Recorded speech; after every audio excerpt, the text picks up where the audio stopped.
இயேசு கிறிஸ்துவின் இனிதான நாமத்தில் இன்றைய ஆவிக்குரிய சிந்தனைக்கு உங்களை அன்புடன் வரவேற்கின்றோம். இப்போதும் ஒரு பாடலுக்கு பின்பு உங்கள் சிந்தையை தெளிவிக்கும் ஆவிக்குரிய செய்தியை கேட்கலாம். சின்ன சின்ன பிள்ளை என்ன நினைக்காதீங்க, இது சொன்னபடி நீங்களும் நடக்கணுங்க. சின்ன சின்ன பிள்ளை என்ன நினைக்காதீங்க, இது சொன்னபடி நீங்களும் நடக்கணுங்க. எட்டு திசை இருப்பவரும் ஓடி வாருங்க, நம்மை வாழ வைக்கும் பிள்ளை இது கண்டு கொள்ளுங்க. எட்டு திசை இருப்பவரும் ஓடி வாருங்க, நம்மை வாழ வைக்கும் பிள்ளை இது கண்டு கொள்ளுங்க. ஆண்டவர் இரட்சகரமாக இயேசுவின் இனிதான நாமத்தினால் உங்களை வாழ்த்துகிறேன். இந்த நாள் நம்முடைய ஆவிக்குரிய சிந்தனைக்காக மத்தேயு எழுதின சுவிசேஷம் 18ஆம் அதிகாரம் 2ஆம் வசனத்திலிருந்து நான் வாசிக்கிறேன். இயேசு ஒரு பிள்ளையை தம்மிடத்தில் அழைத்து அதை அவர்கள் நடுவே நிறுத்தி, நீங்கள் மனம் திரும்பி பிள்ளைகளைப் போல் ஆகாவிட்டால் பரலோக ராஜ்யத்தில் பிரவேசிக்க மாட்டீர்கள் என்று மெய்யாகவே உங்களுக்கு சொல்லுகிறேன்.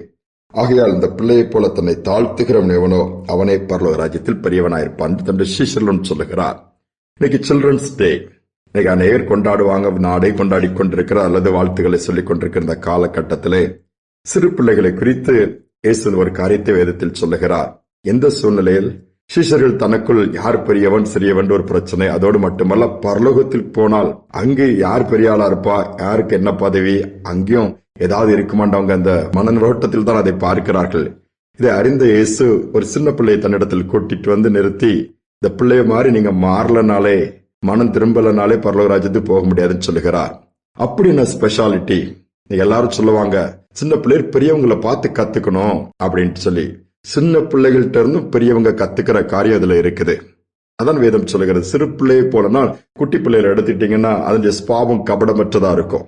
அது பொய் சொல்ல தெரியாது, கெட்ட வார்த்தை போடாது, கேட்ட வார்த்தையை தான் திருப்பி அது சொல்லும். ஏன்னா அது வரும்போது கற்றுக்கொண்டு வருவதில்லை. ஆனால் பெற்றோர் என்ன சொல்லுகிறார்களோ அதை தான் அதை ரிப்பீட் பண்ணும். பெற்றோர்கள் போய் சொன்னா பிள்ளையும் போய் சொல்லும். கெட்ட வார்த்தை சொன்னா அது கெட்ட வார்த்தை அதை வெளியே பேசி காமிக்கும்.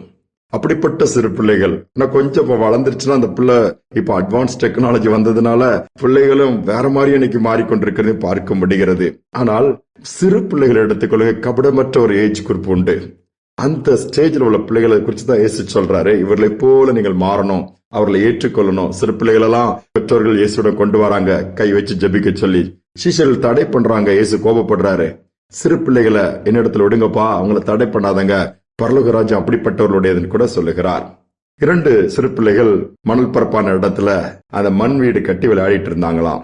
தெரியும், அந்த சிறு வயசுல அந்த பழக்கம். அப்படி மண் எடுத்து தோண்டி அப்படி அழகா வீடு மாதிரி கட்டி மாத்தி மாத்தி விளையாட்டு இருக்கும் போது இன்னொரு பிள்ளை அதை இடிச்சு போட்டுச்சு, கால் எடுத்து மிதிச்சு பண்ணிடுச்சு. மிதிச்ச உடனே 2 பேருக்கு அடிப்படி சண்டை வந்துருச்சு. சண்டை வந்ததும் அந்த வீடு இடிஞ்சு போச்சு. அந்த பிள்ளைக்கு அம்மா அதை பார்த்துட்டாங்க. நேரா வந்து அந்த பிள்ளைய பிடிச்சு தான் பிள்ளைய இழுத்துட்டு அடுத்த பிள்ளைய மிரட்டுறாங்க. நீ எப்படி என் பொண்ணு கட்டின வீட்டை நீ இடிப்பா, அவ்வளவு கஷ்டப்பட்டீங்கன்னு விளையாடுறீங்க, அதெல்லாம் போய் இடிக்க கூடாதுல அப்படின்னு சொல்லிட்டு 2 சண்டை போடும்போது அந்த பிள்ளை பிடிச்சி திட்டி இது பண்ணும்போது அந்த பிள்ளைக்கு அம்மாவும் வீட்டுல இருந்து பாத்துறாங்க. என்ன சத்தம் கேக்குதுன்னு பார்த்தா தான் பிள்ளை இன்னொருத்தர் பக்கத்துல வீட்டுக்காரங்க அவங்க திட்டுறாங்கன்னு அவங்க அங்க போயிட்டாங்க, களத்துக்கு போயாச்சு. போன உடனே பெற்றோருக்குள்ள சண்டை வந்துருச்சு. பெற்றோருக்கு உன் பிள்ளைதான் என் பிள்ளை கட்டின வீட்டை இடிச்சாப்புல, உன் பிள்ளைதான் தப்பு பண்ணிருக்குது, சரிங்க இருக்கட்டதுக்கே நீங்க என் பிள்ளை போய் மிரட்டுறீங்க, அடிக்க போறீங்க அப்படின்னு சொல்லிட்டு அதுக்குள்ள பிரச்சனை போயிட்டே இருக்குது. கொஞ்ச நேரம் அதுக்குள்ள கூட 4 பேர் வந்தாங்க, கூட்டம் கூட்டிட்டு வீட்டு முன்னாடி போய் பிரச்சனை பெருசாயிட்டே இருக்குது. கொஞ்ச நேரம் போய் பேசிட்டு பிரச்சனை ஆன உடனே அங்க 1-2 பெரியாக்கள் வந்து என்ன பிரச்சனை அப்படின்னு கேட்கும்போது, இந்த மாதிரி பிள்ளைகள் வீடு கட்டிச்சு, அதுல கட்டி விளையாடும் போது சண்டை வந்துருச்சுன்னா எங்க பிள்ளைகள்னு சொல்லி கேட்டா அங்க திரும்பி பார்த்தா பக்கத்துல பிள்ளைகளை காணும். 2 பிள்ளைகளுமே காணும். என்னடா பிள்ளைகளை காணும்னு பார்த்தா கொஞ்சம் தூரத்துல அந்த மணற்பாங்க இடத்துல திருப்பி அந்த 2 பிள்ளைகளும் சந்தோஷமா சேர்ந்து வீடு கட்டி ஒருத்தருக்கு ஒருத்தர் சிரிச்சு விளையாடிட்டு இருக்குது.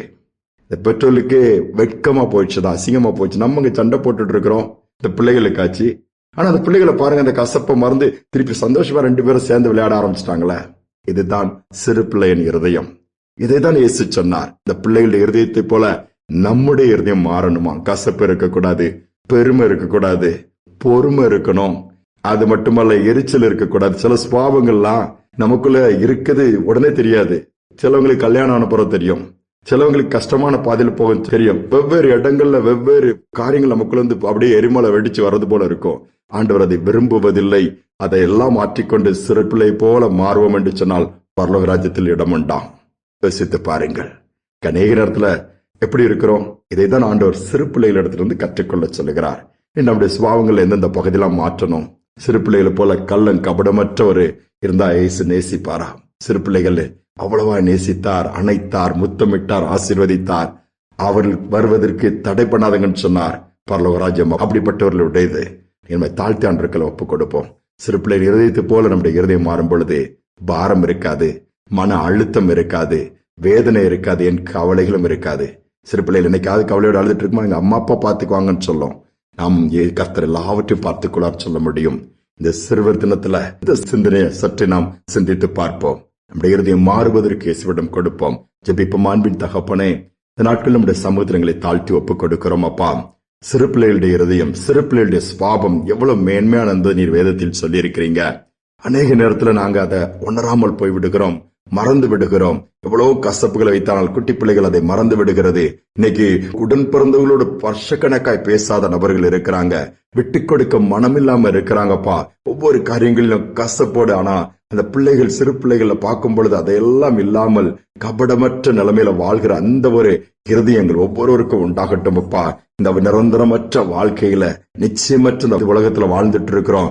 எப்ப என்ன நடக்கும்னு தெரியாது. ஆனாலும் உமக்கு பிரியமாய் சிறு பிள்ளைகளைப் போல எங்களை தாழ்த்தி எல்லா பெருமைகளை தூக்கி போட்டுட்டு நான் பெரியவன் நீ பெரியவன்கிற அந்த எல்லா பாகுபாடுகளை அகற்றி உம்மை பிரியப்படுத்தி வாழ்ந்து காண்பிக்க உதவி செய்யும். இதை கேட்கிற ஒவ்வொருவருக்கும் அப்படிப்பட்ட கிருபை உண்டாகட்டும் அப்பா. கசப்புகள், பொறாமைகள், எரிச்சல்கள் எல்லாம் மறையட்டும். அற்புதங்கள் நடக்கட்டும். தாழ்த்தி ஒப்புக் கொடுக்கிறேன். துதிகனமையுமே ஏற்றுக்கொள்ளும். இயேசுவின் நாமத்தில் வேண்டிக் கொள்கிற நல்ல பிதாவே, ஆமேன், ஆமேன்.